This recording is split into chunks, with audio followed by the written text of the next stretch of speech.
I met someone who claimed to be the devil. And I think I believe them.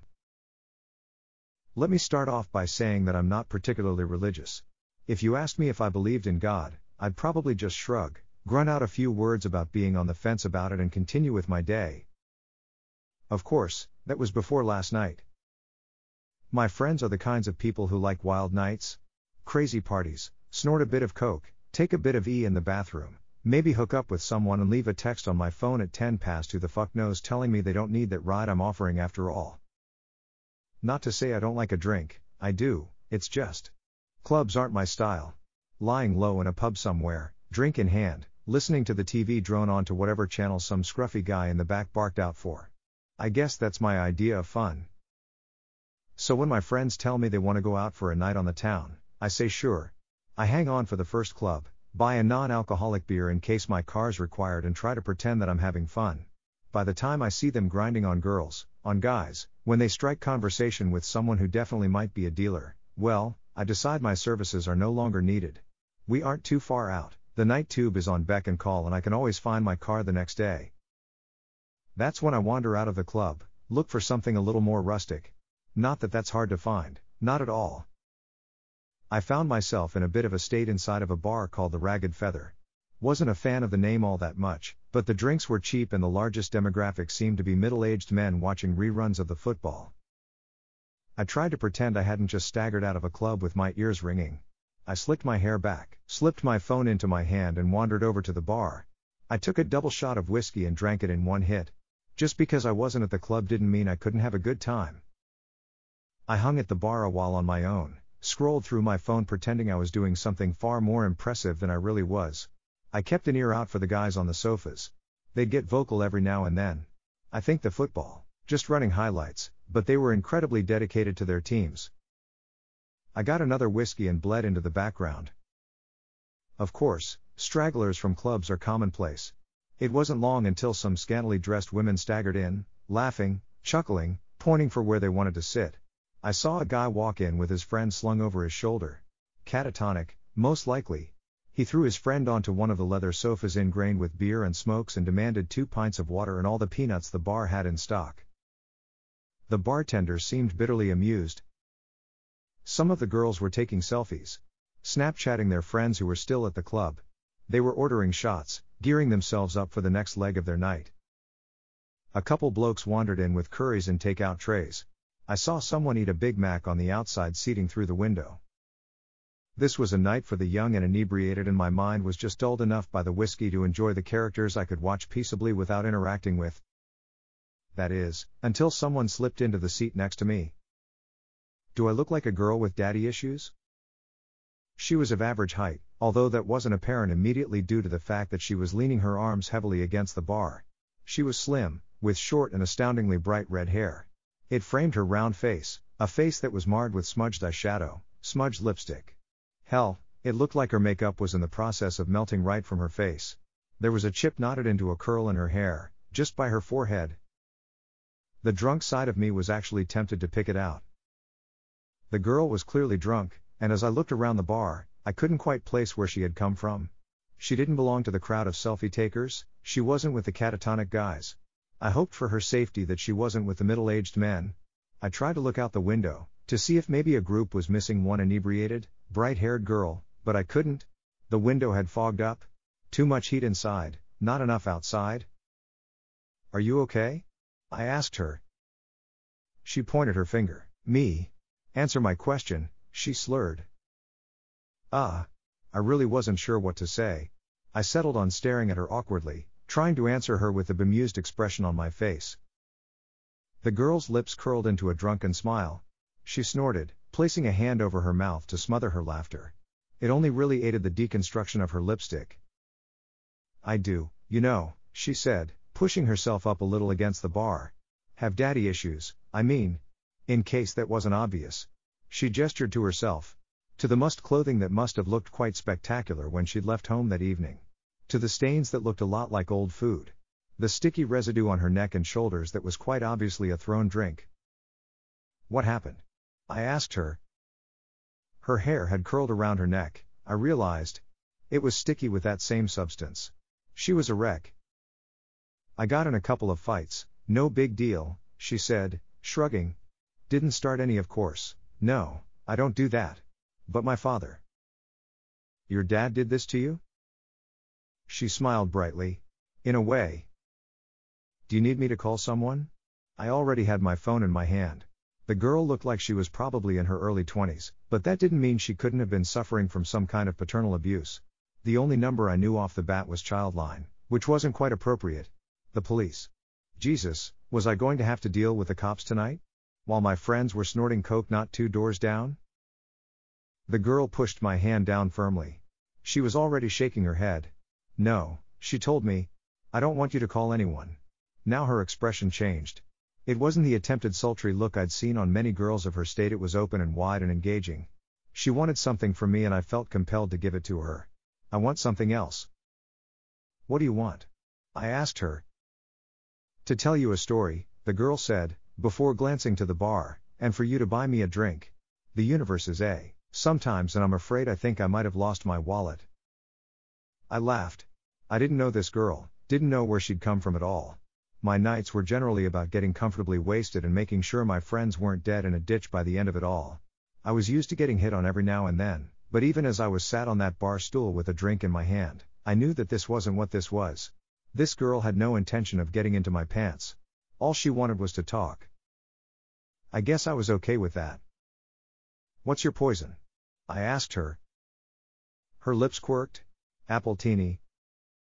The bar offered a very limited cocktail menu, but by some miracle I was able to order her an appletini from the list. I ordered a cider to go with it, suddenly a little too aware of where this night could go. I'd unthinkingly supplied this liquored-up stranger with even more alcohol, and she had clearly had a rough night of it. A part of my old instinct came back, the same instinct that had me texting my friends every few hours to make sure they hadn't wandered off to somewhere dangerous beyond the club. With no one but the bartender aware of our existence on these stools, I realized that I was suddenly responsible for this very drunk stranger. The girl coddled her drink, running her finger delicately over the rim of the muggy martini glass. This takes me back, the girl said amiably. She looked at me suddenly, her green eyes startling. You know what this was called originally? She smirked before I could answer. An Adam's apple martini. I snorted. Yeah, I think I've heard that before. Of course, it wasn't actually an apple, she continued, eyes moving back to her glass. The text translated that part wrongly, mostly because you people don't have a word for it anymore. The fruit was incredibly exotic and, to be honest, it doesn't exist in this realm of existence. Only Eden. She laughed dreamily. And Eden's long gone. I stared at her. Are you okay? It was more honest than the last time I'd asked her. Mostly because I was beginning to feel a little dread creep into my. Of course, the girl said, grinning widely. Why do you keep asking? I mean, I stuttered, now, don't take this the wrong way or anything, but you look like someone poured their drink over me? The girl asked. Like someone else threw their kebab on my dress and another unpleasant chap littered me with his fish and chips? That I have been hit, slapped around a bit and left in the gutter for the rats to find me? She held my eyes for an incredibly long time before her face broke out into a grin. Yeah, something like that. Why would they do that? I asked. Why wouldn't they? The girl shot back. People aren't that great and alcohol makes them worse. She shrugged. Sometimes makes them better.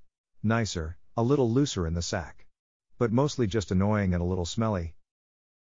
I looked at her, I watched her knock back her drink. She exuded the intelligence to know just how ironic her words were, but she was neither caring nor apologetic about them. The girl looked at me again. You bought me a drink. Now you can listen to my story. I nodded wordlessly. She smiled, pointing at the bartender and then at her drink. The bartender was already making her another. Eden, the girl said, reiterating her earlier babble as though the words had only just come out of her mouth. They always think that's my fault, you know. The reason Adam and Eve got kicked out of their perfect little nudist paradise. She shot me a knowing glance. Only in Eden can you sit on the grass butt naked and not get a pine cone stuck in your crack. I blinked. I'm sorry, I said. I'm not following. Sorry, the girl said. My story won't make any sense without a proper introduction. She reached out her hand. Hello. My name's Lucifer. She winked. But you can call me Lucy. There's an uncomfortable heat that stretches through your veins when you first go into fight or flight mode. Adrenaline pounds through your blood and all you want to do is get up and go. It overrides everything. Lot of things made sense when the girl told me her name. For starters, that she was crazy. She had to be. She looked like she'd been attacked on 4 separate occasions in one night, and up until that moment, I hadn't known how that could be possible. Behind the melty makeup and dirty clothes, she was rather attractive and her attitude hadn't come off as catty or rude. If she'd been going around telling people she was the devil, though, that gets a reaction out of people. I suddenly felt myself looking at her wrist, down towards her ankles. Did she have some kind of cuff on from one of those mental institutions? Had she broken out of hospital after a nasty bump on the head? Was any of this even happening at all? I really would have to call the cops. I know what you're thinking, the girl Lucy said. You're thinking that I'm crazy, that you need to get out of here. Maybe you even think I'm aggressive? Are you? I asked her. Would I be here with you, drinking appletinis if I were? She asked, fluttering her eyelashes. Would you look the way you do if you weren't? I shot back. She grinned, toasting her new glass. Touché. Unthinkingly, I clinked my cider against it. Then I frowned. She chuckled, leaning closer. Let's have a little wager, she said. Let me tell you my story, and, if you believe me when I'm done, you can't go about trying to get me locked away somewhere.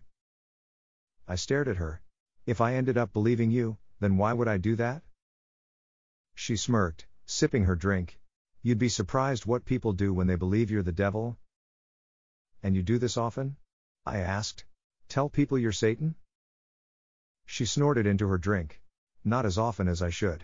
But it's been a rough day and a hell of a long lifetime. I'd like to have a chat if that's all right with you. I waved to the bartender for another whiskey. The girl's eyes glinted with humor.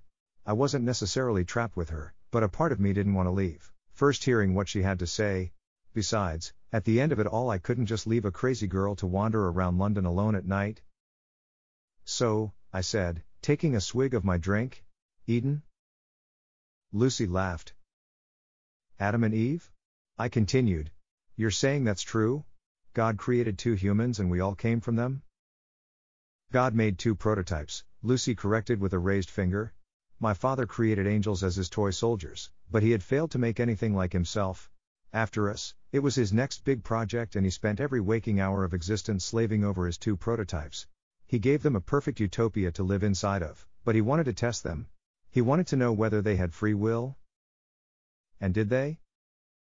Lucy's face soured. No. My father could never bring himself to go that far. He tempted them with the idea of knowledge beyond their understanding and told them exactly what they could do to claim it as their own. But to be able to create a being that could go against his law? Oh. My father is a very controlling being. He was afraid to unleash that ability onto them. Lucy was very adamant in her delusions, that was clear to me. She spoke about her father with such distaste that I began to feel bad for her. Only someone who had been hurt very badly would have the gall to spite God himself. And what? I asked her, entertaining her delusion. You were the one that tempted them in the garden? The devil has been a girl this whole time? She smiled. I dabble. Then she looked at me, raising a brow. All of humanity thinks that temptation came in the form of a snake. The snake's legs were taken away as punishment for drawing Eve towards the forbidden fruit. She laughed, a hard and short sound. Snakes never had legs and it was not a sin to tempt those poor prototypes into doing what they did next. Her shoulders were very tense as she took her next sip, but her eyes were filled with exhilaration. She seemed thrilled to be telling me this. I was the favored child, my father loved and adored me. He named me the light bringer. I was stood at his side during the creation of this. During the creation of humanity? She pursed her lips, slamming her empty glass against the table. The bartender eagerly went about making another. My father couldn't bring himself to go that extra mile, so he asked me to walk amongst the prototypes and tempt them myself. Draw out their desire for the forbidden power he had hinted at. You're saying God wanted us to know this stuff? I asked her skeptically. I'm saying God was afraid of his own power and wanted very desperately to share what he knew with the creation he had made. Right and wrong, left and right, all that stuff. Lucy shrugged. Are you familiar with the story of Prometheus? I frowned at her. Greek, right? They say he stole fire from the gods or something, to help. The whiskey was making things a little foggy and I struggled with the direction I'd been heading. Lucy grinned. Correct, she said, cutting off my attempt. Prometheus stole fire from the gods to ensure that humanity progressed. You'll find that every culture has an idea about where humans got their ability to evolve, to move forward, to create.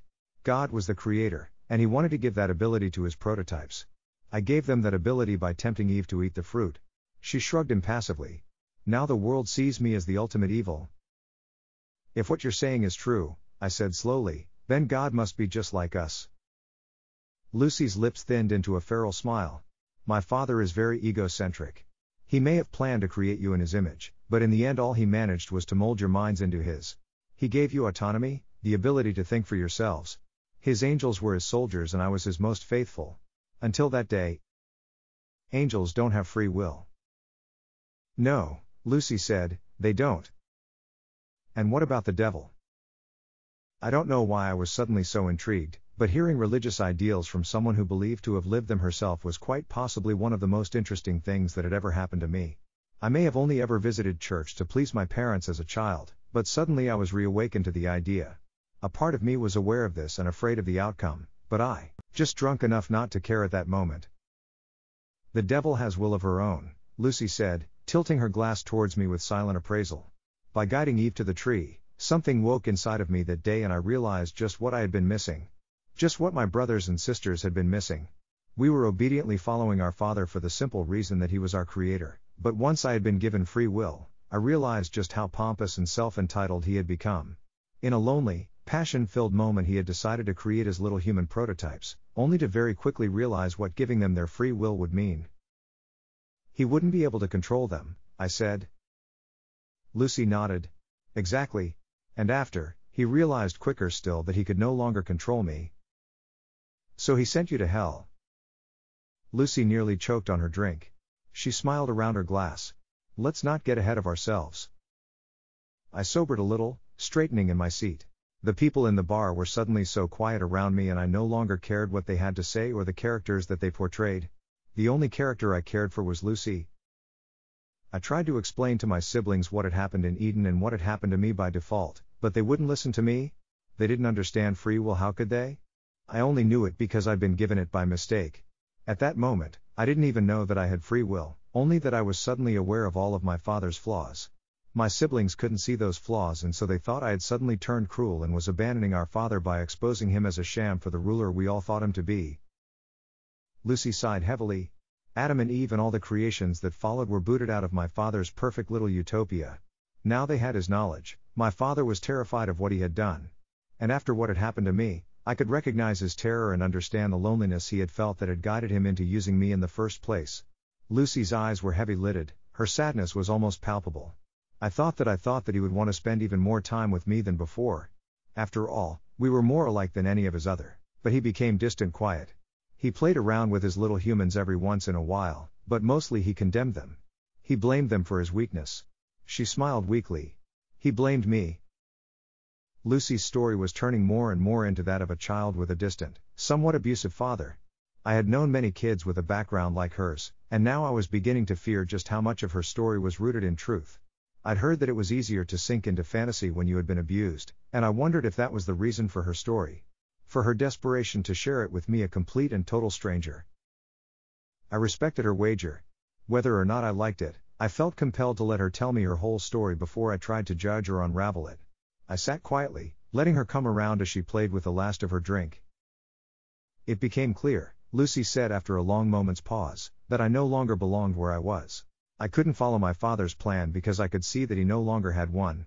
My siblings refused to see reason and so, eventually, I was met by many of them, headed by my father. He told me all that I feared. He told me that I no longer belonged where I was. I wasn't an angel anymore. I was no longer his light bringer, his Lucifer. I was a mutation of his will. And so he extracted me from grace. And I fell. A long silence stretched between us, only interrupted when the bartender poured us 2 new drinks. Lucy drank hers reflectively. I didn't touch mine. I am afraid, Lucy said quietly, that this is the part that generally makes people want to punch me in the face. Why? I asked. Because your dad threw you out? I paused, trying to abide to her metaphor. That he put you in hell? Lucy laughed sadly. Ah, humans. My father gave you his way of thinking and look at you. She shook her head. No, not because he put me in hell. Then why? I fell to earth, Lucy said. Father gave me dominion of the one place he thought I would fit in. Humans had free will, so did I. What is the saying? A match made in, she snorted dismally. Of course, that's not quite right, is it? When I fell, I was faced with a humanity that was so different from my father's little prototypes. Her tone had changed. There was an aggression behind her words that began to unsettle me all over again. I saw emperors and kings, governments and churches. I saw corporations who claimed to be rulers, presidents and big fat dictators. And I watched. I watched as humanity fought and lost, and finally, just finally, they gave up altogether. They were no longer able to rise up to all the greed and control set upon them. There was just too much to change, and humans soon realized they just weren't as free as they thought they were. Sure, they live under the illusion that they have free lives, but most of them simply do not. She clicked her tongue. I grew to loathe you all. Then, she took another hit of her drink. I can see what you mean, I said, allowing my gaze for the first time since meeting her to graze over the other individuals in the bar. At the girls playing with their phones, the boys trying desperately to sober up, the men enraptured with their game of football on the telly. We all led very different lives, and we were all here to get drunk, to lose ourselves in entertainment. It hadn't been the first time that I'd wondered what we were hiding from by doing this. And I knew then that I wasn't the only person to think it.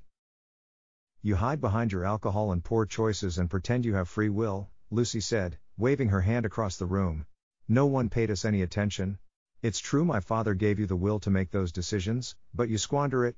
The free will I fell to provide to all of you, the free will I was given by a twisted mistake, and you make a mockery of it. You follow senseless leaders without questioning them, you abide by laws made centuries ago that no longer make sense. You do these things because you have given up on the opportunity to follow the will of your own, not of others. That isn't all of us, though, is it? I asked her, trying for some reason to defend our species from the mad young woman. Because you see it on the news all the time, don't you? People do rise up, we do protest.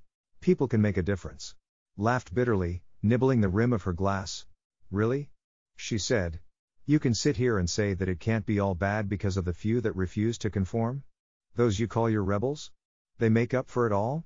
She grinned around her glass. By that logic, I am the biggest rebel of them all. Am I expected to make up for all your sorry mistakes? By your logic, I said, you should be punishing it, right? If that's what this metaphor is all about. I laughed, I couldn't help myself. I took a sip of my drink. Is this whole story just so you can tell me that you think we're all going to hell? If so, I think I can see why people want to punch you. Lucy didn't say a word. Simply, she watched me. It felt unnerving to have someone like her watching me like that, with an intelligence that went beyond anything I'd come across at gone midnight in a seedy bar. The drunkenness in her eyes was no longer present, her face wasn't flushed like before, and even her makeup couldn't represent the mess I'd seen when she'd first appeared on the stool by my side. It was like I was looking at someone else entirely. And I was afraid. Let's review what you've said, Lucy said slowly, articulately. She wasn't slurring. Had she been slurring before? You think I'm going to tell you that humanity is going to hell because you refuse to use the gift I gave you? Her nails curled into the bar. My father may have been the one to guide me, but I paid for his mistakes. I am the one responsible for your will in the eyes of your species, but that was never true. You are responsible for what you do here, not me. She pursed her lips, tapping the bar as a bartender filled her drink again. Tell me, do you remember my mentioning hell at any point during my story, or was that just you? I opened my mouth to answer, but something faltered. My lips trembled and I slammed them shut. Lucy smiled, taking a sip. Thought not. She looked away, I scanning the room lazily. What I did say is something that is indeed mentioned in your scriptures. My father gave me dominion of earth. A place filled with free will. Free will that goes to waste. Her lip. Humans sin all the time. Not because of me, not because of evil or my dominion over this place. Fact is, I don't lift a finger. I don't, because I don't see the point. You make terrible decisions and follow mindless leaders, you do bad things and you make a mess of your earth. Lucy's eyes lit up. Do you know how much suffering is happening all over the planet right now? How many people are dying of illnesses that could have easily been cured, but aren't because of the selfishness of humanity? Do you know how many children are being abused, raped, forced into marriage?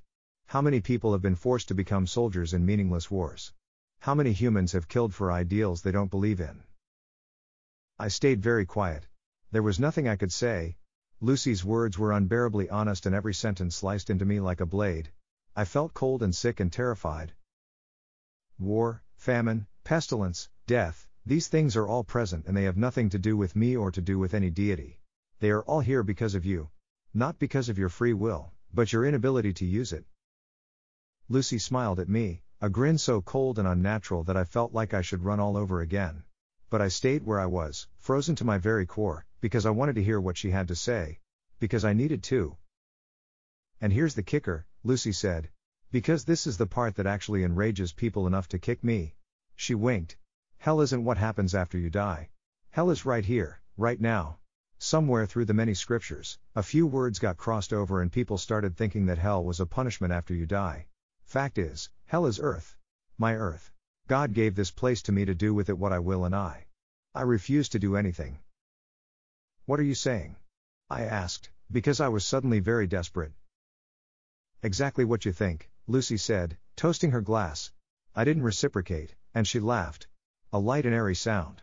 I had so many plans for your species. I wanted for us to rejoice in our free will together, to create a place that was free from the cruelty and power my father exuded over the angels his firstborns. I wanted to make a real utopia. Unfortunately, you just don't want that. She shrugged. My father sent me down here thinking I had become one of you. All that I have learned is that he gave you much more of his image than he ever intended. Stop, I said. This isn't funny anymore. Of course it isn't funny, Lucy said, grinning even wider to prove her sick irony. Humans punish themselves by sitting by and doing nothing. They have made their own hell and, you know what's worse, what's ultimately worse? Some of you are so blind to it that you think your life is heavenly. She didn't wait for me to ask what she meant, she simply barreled forward. The rich and powerful, those in positions that steal from everyone else? They get a taste of the good life, that's very true. Then they die and they don't go to hell. They come back here, to earth. Which is hell. She tipped her head. Are you following? Reincarnation, Lucy said quickly, she practically purred the words. A neat little trick to make sure your souls stay here forever. You get a taste of the good life every once in a while, a handful of you at a time, and that's enough for you to believe that this is some kind of real middle ground. That you aren't living hell every day? Then, you die. You die for a moment and then you're in the body of someone facing the realities of hell. But of course, you never remember the time you spent in a better life. A part of you just has that inkling to hope. That's all. Hope makes you think that it can all get better. She slammed her drink so hard against the counter that it shattered. I didn't do anything, not even when flecks of glass littered my hands. I could only stare at her, a tightness in my chest constricting my very soul. No one else in this bar mattered in this moment, but of course that was what she had been saying this whole time, hadn't she?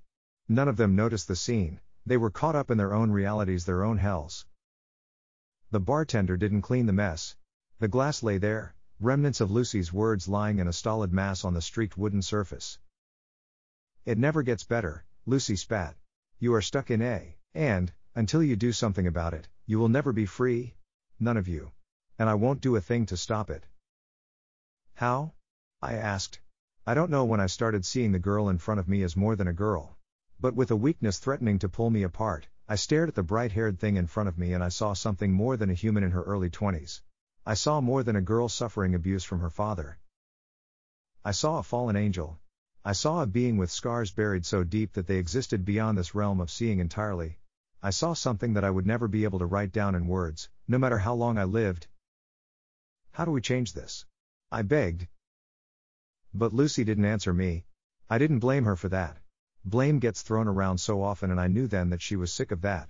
Sick of being blamed for our mistakes. So I changed tactics. Why me? It was an honest question and I think somewhere deep down, Lucifer respected that honesty. Which is why she said, when you first saw me, you were afraid for my safety. When I told you I was the devil, you wanted to lock me away, but still, you did so because you were afraid for me and not for yourself. You didn't wish to harm me, not even when I told you who I was and what I could be capable of for changing your sorry lives. You were a good person, but I am afraid that means nothing when you don't have the will to do anything with it. She smiled at me sympathetically. The devil, showing sympathy for the human that sat across from her at the bar. It was surreal and, for a few heavy moments, I truly thought I must be dead. There was no other way to explain what I was seeing, who I was speaking with, what I had just heard. What am I supposed to do? Lucy reached out to me. She placed a hand on my shoulder. Her hand was cold and warm at the same time, and I felt my blood boil where her fingers scraped my skin. And I knew. Sharing a story like this isn't easy. Hell, it might be the hardest thing I've ever done. Good thing there's no such thing as hell, then. Fact of the matter is simple. The world is a mess because we refuse to change anything. The devil herself walks among us and she desperately wants to make our lives better, but she won't. She won't, because we won't. We have to prove our will to her before she is willing to do anything herself. We have to be good to each other, to help us all to be free. Of course, Lucifer told me one last thing before she left that bar. One thing that will stick with me until this body is nothing but rot in the dirt. You can tell as many people as you want, but take a good look at me. I have told 5 other humans this night the same things I have told you, and this was their reaction. They have hurt me, burned me, thrown their food and drink at me. Humans are afraid of their free will and they find it so much easier to hurt than to own up for their own inadequacies. You will only be free when you stop seeing yourself in the same way my Father sees himself. So that's what I'll leave you with. Lucifer won her wager that night and I let her walk out the door. And I beg you to do the same. If the devil approaches you one night, listen to what she has to say, and listen to what I have been able to tell you of our meeting. The devil is real and she doesn't want to torture us.